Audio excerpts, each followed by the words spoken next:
I'm excited for you to experience wall running. Done correctly, this is a total body workout and it will get your heart rate sky high. Here's what it looks like.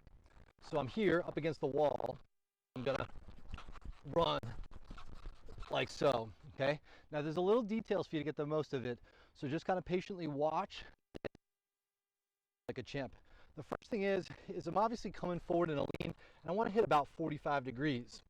My wrists are coming straight off my shoulders. I don't want to have my hands up here, down here, right? So 45s, hands level, shoulders down, and then notice when I run, I'm not this, right? You want to swing your legs up and in front of you. And I know you wouldn't actually run like that, but it's a technique drill that we used with a lot of our athletes and sprinters that for general population is amazing as well. So you'll just pump those legs up and in front and watch that heart rate and then get toned up and work really well.